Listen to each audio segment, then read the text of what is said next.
Welcome into Texans on Tap. I'm Brandon Strange with Charlie Palillo and Josh Jordan from SportsMap. You can read their work on sportsmap.com and follow them on X at Palillo and at Josh Jordan 975. The 6-2 Texans on a short week head to New York to face the 2-6 Jets, who just dropped a game to the Patriots, who used to handle pretty easily in week 6. However, this game has opened as a pick'em, with most books now having Houston as a 1-point dog, most likely due to the questions around the depth and effectiveness of Houston's offense. Before we get going, just a reminder, click like on the video, hit subscribe if you haven't already, click the bell for notifications so you know when new content drops, especially when we're live after every game this season on YouTube, which we will be on Thursday night following Texans Jets here on YouTube. And when you're on the go, you can find us on all your favorite podcast apps like Apple and Spotify. Just search Texans on Tap. Guys, as we record this, we don't have an official word on Stefon Diggs' knee, but non-contact injuries are very worrisome. Before we get into our preview, we know Texans need to make moves at the O-line, but do you think that the Texans make a move to bring in another target for Stroud should Diggs be a worst case scenario, or do you think that that O-line help still takes precedence? Well, I would have the O-line taking precedence. It's really a question of what's out there. And the trade deadline hits next week, so Nick Caserio will have to sort it out quickly.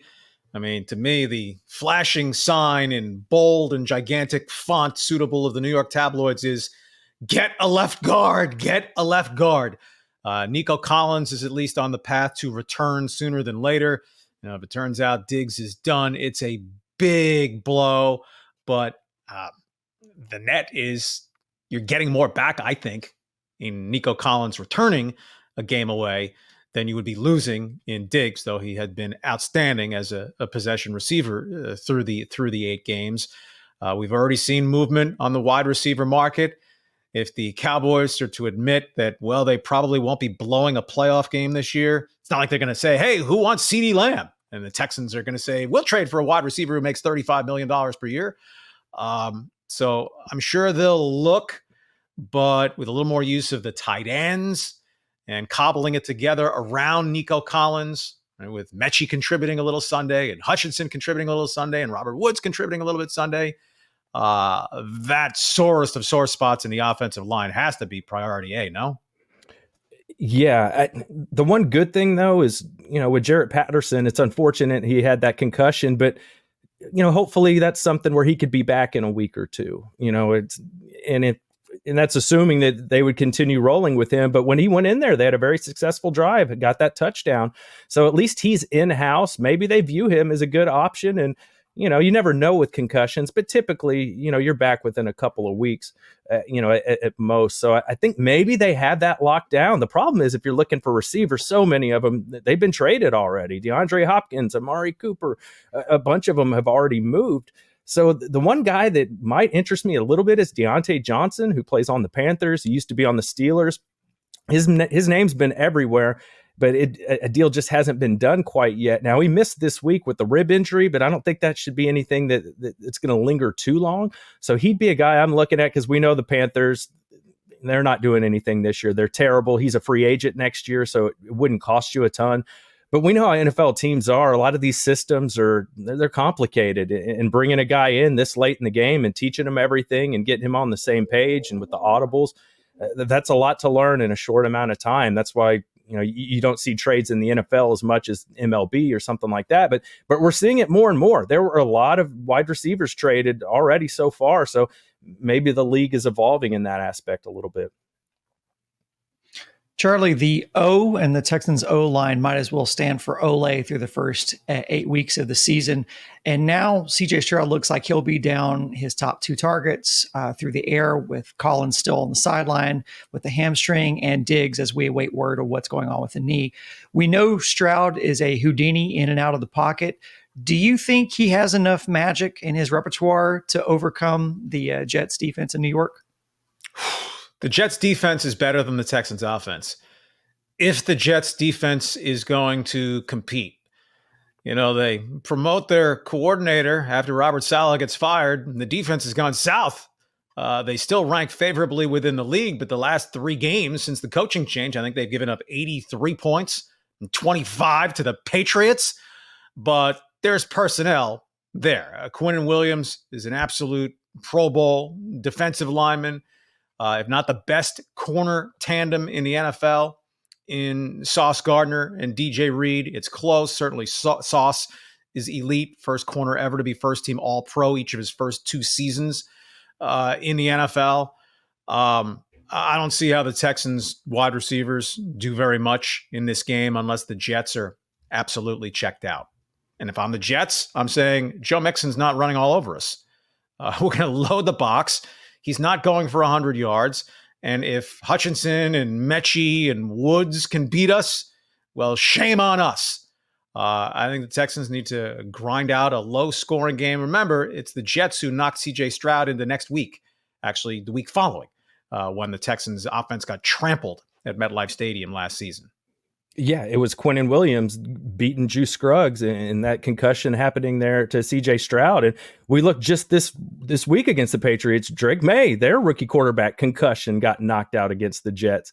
So that has me worried a little bit here. I know they need this game, but more than anything, you need a healthy CJ Stroud. And the thought of Kenyon Green going up against Williams all day, and we know Scruggs had issues with him. It worries me because CJ took a lot of hits against the Colts. This just isn't sustainable. They got to find a better way to protect this guy. And I just, with Tank Dell going against these tough corners and the pass protection being an issue, and I think Charlie's right. I think they're going to try and stop Mixon. That'll be the focus. That's kind of what they did to the Patriots. And really, the Patriots only won because of that final drive there from Brissett. He made some nice throws. They went down the field, ended up punching it in for a touchdown.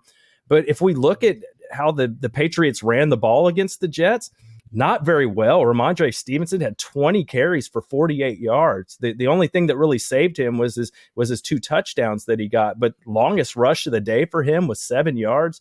So if they can do something like that to Mixon, and this just feels like one of those games where it's a night game. It's on Halloween. I don't know if you guys saw any of the talking heads this morning on ESPN, and they are just, even guys like Rex Ryan are just killing the Jets and Aaron Rodgers. I mean, nothing would make them feel better to come out after they got trashed like this. And it's like on a new level. They've already been hearing it, but after losing to the Patriots, it was bad. So I could see them really coming out with the chip on their shoulder, Halloween night at home, playing a team like the Texans that's actually respected. So I think they'll be up for this game. So this game concerns me a little bit. Well, Charlie, you mentioned the run. The Jets entered Thursday's game ranked 30th in opposing rushing yards against at 86.1. Joe Mixon has been Houston's bell cow and has been very effective. Josh mentioned how the hits that Stroud's taking is unsustainable. Mixon runs hard too, like lowering his shoulders, seeming on every run, really looking for that contact, bouncing off guys. Are you guys, look, I don't want to be Debbie Downer in any way because Mixon has been a breath of fresh air, this team, but his usage it's a little concerning just given how physical he is. Are you concerned that the amount that they're using him, the fact there really isn't a good backup running back for him, is this sustainable for Mixon? Maybe it's where, in hindsight, missing 3 games with the high ankle sprain, not such a terrible thing. It's not like the Texans hit the skids in the loss column without Joe Mixon, only the game at Minnesota. And, as long as that ankle stays sound, it's 3 games of wear and tear, not put on the hamstrings, on the quads, on the ribs, just the overall freshness. But you don't want him carrying the ball 25, 27 times per game season long. But in games where you need it, I think that's reasonable. And you look at the first tier running backs in the NFL, you're not going to have guys like Eric Dickerson and Earl Campbell getting 30 carries week in, week out, but on an as-need basis, and maybe this game against the Jets is one of them, they can run it at least halfway decently. So I'm okay with where it's at for Mixon. Just cross your fingers if you're a Texans backer. I'd like to see them divvy up the carries a little better. Damian Pierce had one carry against the Colts in that game. Goombawale, I think, touched the ball once. And something I noticed too is that the Texans threw a lot early in that game against the Colts. So I wonder if maybe if the plan's going to be we have to run the ball a little bit more. Well, let's give Mixon his touches, but let's get Damian Pierce involved too. Let's take some of the load off of Mixon. And we saw Damian Pierce had a couple really nice kick returns in that game against the Colts. So he's actually running pretty good. So why not kind of lean into that 1-2 punch a little bit and see if you can get something at a Damian Pierce? We saw how good he was as a rookie. I say give him some more opportunities here, because you don't want Mixon getting dinged up, and it's going to take a toll on any running back, especially against a team like the Jets. And you got a lot of games ahead of you here, and that is one of the kind of nice things about this is you kind of have the mini bye week with them playing on the Thursday night to try and get some guys healthy for their following game. I believe that's Sunday night against the Lions. So I just like to see them give Damian Pierce a few more shots. I'm not saying he's Walter Payton, but I think he can be a positive running back and get you some yards and keep Mixon a little more fresh throughout the game. You know what would help in terms of Mixon's workload for the balance of the season? A blowout here or there. Yeah. Right?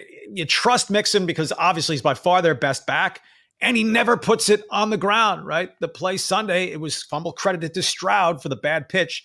I guess since Mixon never had possession of the ball, it goes down as Stroud's fumble. So Mixon still has no fumbles on the book since 2021. And in a close game, ball security, that much more important.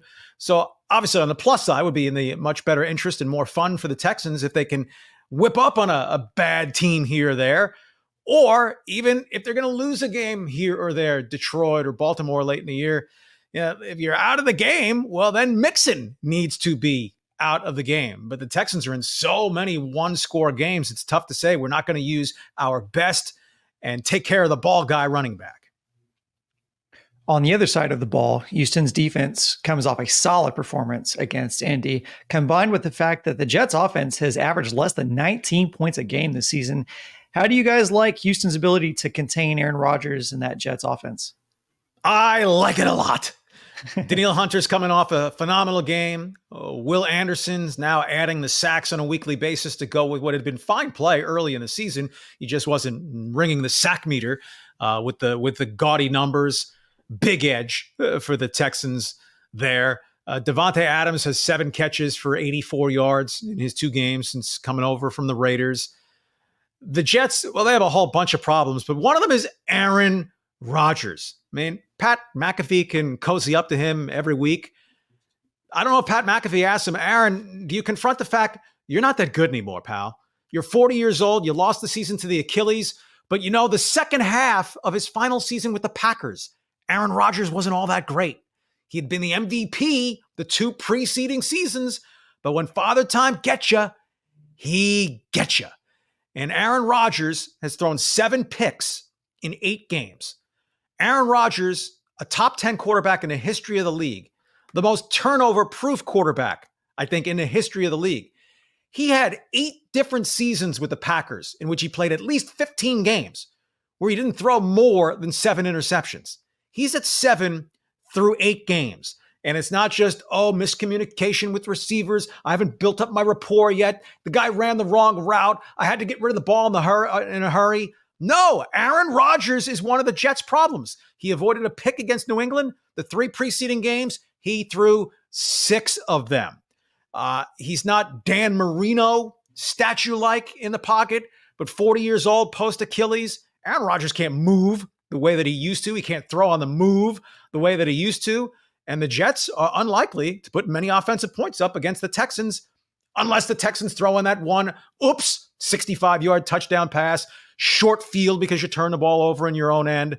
The Texans, I said the Jets defense is better than the Texans offense.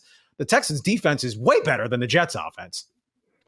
They are, but there are some really nice pieces on that offense with Garrett Wilson and Devontae Adams. Breece Hall's a stud running back. I mean, they have some good players, and we saw with how Anthony Richardson played, where we were like, man, you have a quarterback that can actually make a few of those throws where guys get free deep.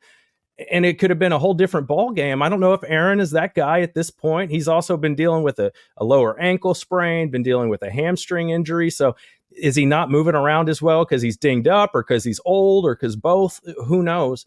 But there are definitely some receivers and some running backs on that squad that worry me a little bit. And most of it's just being on the road. When the Texans have had these incredible defensive performances against Josh Allen and the one against Richardson on Sunday, they've been at home. They really seem to thrive and play better at home. And I've just noticed, going to Green Bay, man, that defense was good against the Texans. And, going to Minnesota, they were so good against the Texans. So I just worry, you head to New York there, and if the Texans are having to punt a lot, and because they're just, and they only have Tank and they're playing some tough corners and they struggle to run the ball, then, if the Jets get that many opportunities, I think, as good as the Texans defense is, they could be a little tired and they could give up some points there. So that's kind of my main concern is Texans, they look a lot better when they're at home. Before we get into predictions, I want to get your X factors for Thursday's game. We also are interested in hearing everyone's X factors as well. So make sure you tell us in the comments below what you're watching for. Charlie, we start with you. What's an X factor or X factors you'll be watching for in Thursday's matchup? Yeah, the clearest to me is obvious. It's place kicker. Kami Fairbairn continues to be virtually automatic. We'll see who's actually kicking for the Jets when the teams take the field Thursday night. Greg the Leg is no more, at least as good. Greg Zuerlein's been terrible. He missed an extra point and a 44-yard field goal in the loss to the Patriots. He's already missed 6 field goals in this season for the Jets in 8 games. Fairbairn's not the only kicker who makes almost all his kicks. There are so many good guys, but he's certainly kicking at a Pro Bowl level. Zuerlein is kicking at my career is about over level. That's the clear X factor in a game where especially I think the offenses are going to be hard-pressed to score touchdowns. Yeah, I was looking at that one too, Charlie, but I'll pivot here and go a different direction. How about the Jets defense? Are they going to be what people thought where they were going to be, especially against Stroud? Because Aaron Rodgers kind of had that game won, and then Jacoby Brissett goes down the field, throw, punches it in for a touchdown on 4th down, and they win that game.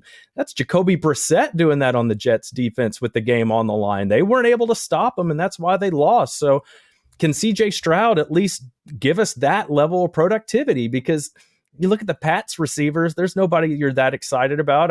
Even though the Texans are going to be down Nico and probably Diggs, I still like the Texans receivers better with Tank and Hutchinson and Mechie and all those guys. Robert Wood shows some things. So, can CJ just at least be that competent? He doesn't have to be great, but also the Jets, you're going to be at home. Your season, you could argue it's already over, but it's really over if you lose this one at home. Or is that Jets defense going to step up? And does Aaron Rodgers, does he not throw an interception in that game? That's going to be huge. Turnovers and defense. I think this is going to be more of a low-scoring game. I'll be looking for an increased amount of targets to tight ends, Dalton Schultz and Cade Stover. Schultz had 4 catches for 52 yards. Stover had 2 catches for 19 yards on Sunday. I'd like to see Bobby Slug dial up some plays that allow CJ to get the ball out quick, and I think those guys are prime candidates to pick up some slack in the absence of Collins and Diggs. We mentioned in the open, the Texans are slight favorites as we record, they're slight dogs as we record this. The point total is only 42.5. If you're watching this on YouTube, give us your score predictions in the comments. Charlie, we start with you. Final score prediction, Texans Jets. Well, I throw in with Josh that the factor exists in this game. The Jets do have a very capable defense. The Texans playing almost all close games, whether against a good opponent or a not so good opponent, exception of the win at New England, the loss at Minnesota. Well, if you're in a close game, that one little mistake is a bigger chance of swinging the game. But I'm going back to the kicking game. Fairbairn, and 1 touchdown. That's 19 to the Jets' 13. And I don't know if D'Amico will play it in the locker room, but I'm sure Texans fans are thinking, wait, we're 6-2, they're 2-6, and we're a pick'em or a slight underdog? Where's the respect? Well, that's saying the Texans would be about a 6-point favorite at home, which strikes me as reasonable. So just go win the game, get to 7-2, and that's why it's called gambling. Yeah, part of me's torn here because I feel like this is a perfect opportunity for the Jets to jump up and win a game like this. We've seen Texans lost to the Jets last year in New York, so we've seen it. We've seen them lose to the Carolina Panthers on the road last season. So how far have they come this year? But then I also look at the Patriots beat the Jets and the Texans beat the Patriots by 20, and it wasn't even really that close. So when you're looking at common opponents, I'm like, am I missing something here? So I'm going to 24-20 Texans, but I'm worried about this one, guys. Like we said in our predictions last week, when in doubt, the difference for me is always CJ Stroud. And I think, when you have so many other factors, I just look at CJ's ability to make big plays when it matters. I'm going to go 26-23. I say Texans by a field goal. I think they get a couple touchdowns, but I think outside of that, it's going to be a fair bear and kick fest. And hopefully that means that bodes well for Houston. That's going to be it for this episode of Texans on Tap. We hope to see you back here live on YouTube Thursday, Halloween night following Texans Jets. Come on in. We can all eat our trick-or-treat candy together. I hear Charlie's going to dress as a minion, and hopefully we'll be breaking down Houston's 7th win of the season. Until then, go Texans.